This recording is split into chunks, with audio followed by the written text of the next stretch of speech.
প্রত্যেকটা বাস মালিক, সিএনজি যারা চালায়, প্রত্যেকটা খেটে খাওয়া মানুষ জানে, দোকানদার জানে, হাসনাত আব্দুল্লাহ যদি নির্বাচিত হয় আর যাই হোক জীবনে 10টা টাকার জন্য কোনোদিন আসবে না। অলরেডি 2000 টাকার কার্ড দিবে এটা বলে 100-200 টাকা করে চাঁদাবাজি শুরু হয়ে গেছে। হইছে না? বাংলাদেশ এটা সবার, এটা আমাদের বাংলাদেশ। এইখানে নতুন কোন পীর আইসা কোন ওসিয়ত দিতে পারবে না দিল্লি চলে যাওয়ার, পিন্ডি চলে যাওয়ার। এইখানে আর কোনো বিভাজনের রাজনীতি চলবে না। এই বাংলাদেশী এবং বাঙালি যে কূটতর্ক, এই কূটতর্কের মধ্যে আমাদেরকে আর জড়াইতে পারবে না। এইখানে হিন্দু, মুসলমান, বৌদ্ধ, খ্রিস্টান, পাহাড়ি, সমতল, সাঁওতাল, বৌদ্ধ, গারু এই সব পরিচয়ের ঊর্ধ্বে উঠবে আমরা সবাই হচ্ছে বাংলাদেশের নাগরিক।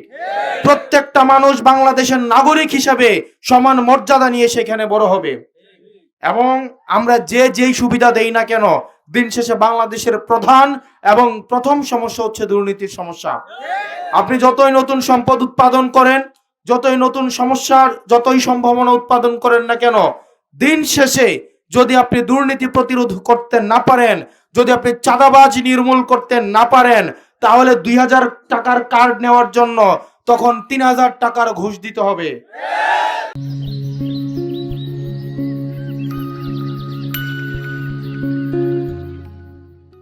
অলরেডি 2000 টাকার কার্ড দিবে এটা বলে 100-200 টাকা করে চাঁদাবাজি শুরু হয়ে গেছে। হইছে না?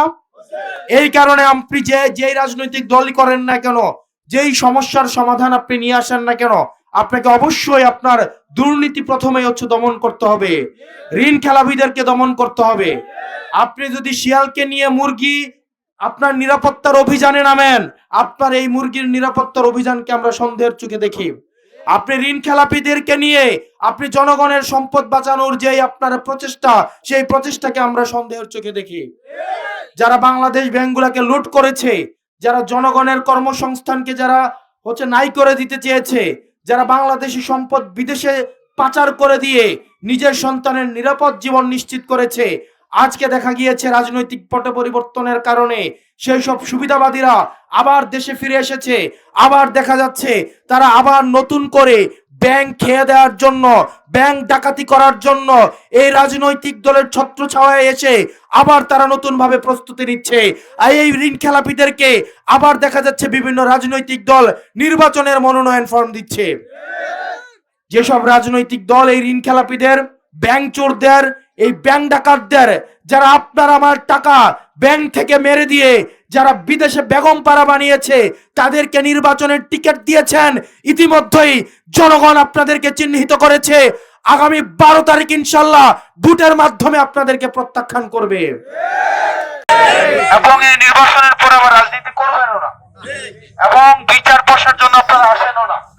আপনারা এই নির্বাচন এখানে আসছেন যে কোনো কিছু পরবর্তীতে লাভ হবে, পদ পাবেন, কাজ পাবেন, এগুলো আপনাদের উদ্দেশ্য না, সেটা আমি ভালো করে জানি।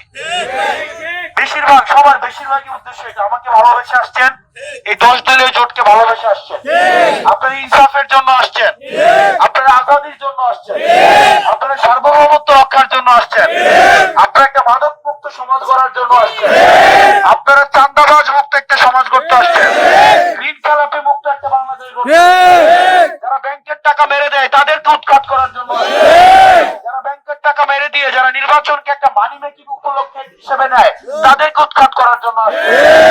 আপনাদের প্রতি আমার অনেক শ্রদ্ধা এবং কৃতজ্ঞতা আছে। সেই শ্রদ্ধা এবং কৃতজ্ঞতা থেকে একই সাথে সাথে আপনাদের অনেকগুলো দায়িত্ব আছে।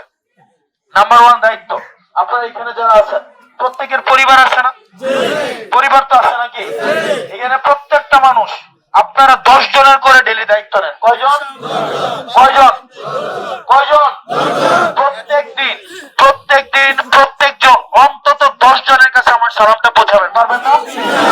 আপনাদের সালাম পৌঁছাইতে পারবেন না? পারবেন কিনা? কয়জন? কয়জন? কয়জন? প্রত্যেক দিন 10 জনের কমে। আপনারা দেখেন খালা, আমি 2 পাই কত জায়গায় যেতে পারবো বলেন? যেমন আজকে আমি এখানে আসছি, এখানে হচ্ছে ভিংলাবাড়ি, একটু পরে যাবো বিহার মন্ডল, একটু পরে যাবো মোহনপুর, তারপরে যাবো 14 গ্রাম থেকে আইসা আবার আসবো ছোটনা, বাগমারা। আজকে ধরেন 10টা জায়গায় গেলাম। দেবের তারিখে তো 10টা জায়গায় ভোট হবো। আপনাদের 115টা জায়গায় ভোট হইব, তাহলে আগে আরো 105টা জায়গা খালি থাকে কিনা? খালি থাকে কিনা? এটা 105টা জায়গায় কাজ হইতে হবে কিনা? আজকের পর আবার এই জায়গাটা ফাঁকা হয়ে যাবে না? এই জায়গাটা কাজ চলা থাকতে হবে কিনা? এই কাজটা কে করবে? কে করতে হবে? আমাকে এখানে আসতে হবে? এখানে দায়িত্ব কে নিছে? আপনারা নেবেন কিনা? আপনাদেরকে আবার দায়িত্ব নিতে হবে।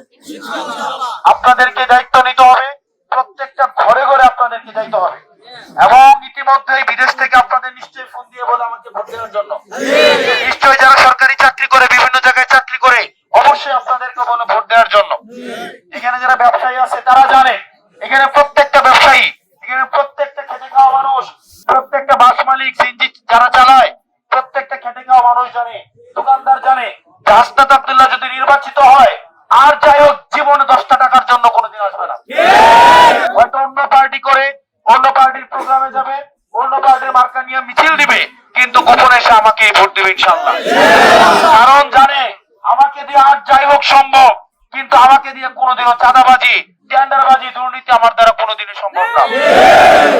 সেজন্য গত 1.5 বছরে আমি কিংবা আমার লোক বা 10 দলীয় ঐক্যবদ্ধ বাংলাদেশের কেউ আপনাদের কাছে একটা পয়সার জন্য কোনো দেওয়া নাই, কেউ চাঁদাবাজি করতে যায় নাই, কেউ বাজার দখল করতে যায় নাই, কেউ হাট দখল করতে যায় নাই, কেউ সিএনজি থেকে টাকা নেয় নাই।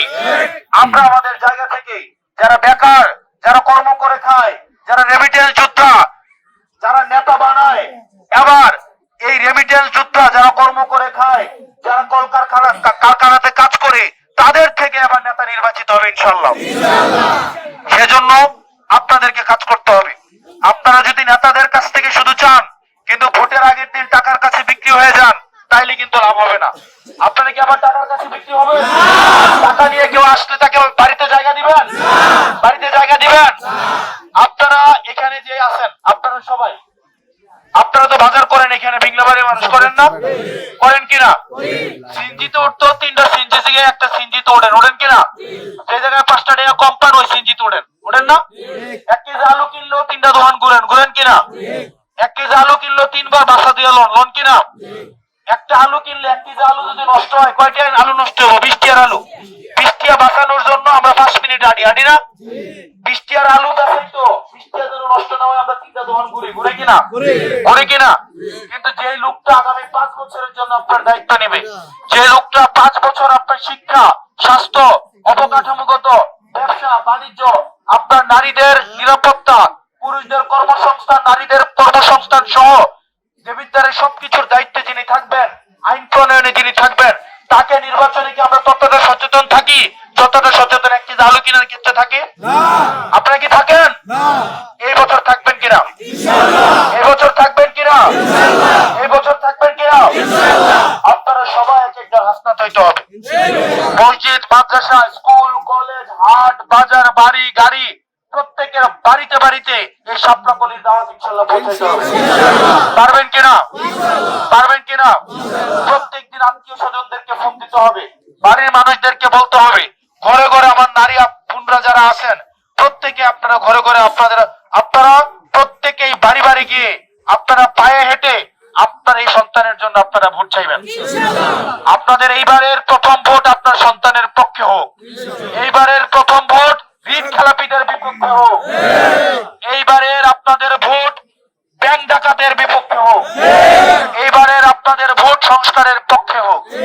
এইবারের আপনাদের ভোট ভোটের পক্ষে হোক। আপনারা প্রত্যেকটাই, বিশেষ করে আপনারা নারীরা, আমরা জানি আপনাদেরকে কেনা যায় না। আপনারা এখানে যারা আছেন পর্দার আড়াল থেকে আমাদেরকে দেখছেন, আপনারা চায়ের দোকানে গিয়ে নিজেকে কখনোই চায়ের বিনিময়ে বিক্রি করে দেন না। আপনারা কি দেন? যুগ জামানা অনেক পরিবর্তন হয়েছে, পুরুষরাও এখন অনেক সচেতন। এখন দেখা যায় 1 কাপ চা খাওয়া নিজেরা বেঁচে দিবে, এই জামানা এখন আর নাই। আছে? এই জামানা এখন আর আছে? আমাদের নারী বোনদের কাছে, আপনাদের কাছে অনুরোধ থাকবে, আপনারা প্রত্যেকের বাড়ি বাড়ি আপনারা একটু যাবেন, প্রত্যেকটা ঘরে ঘরে আপনারা যাবেন।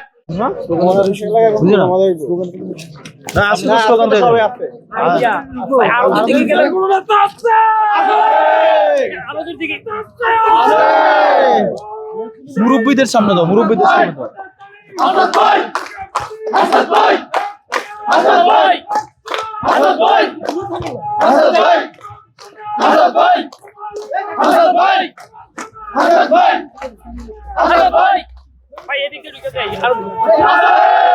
মুরব্বীদেরকে সামনে আনো।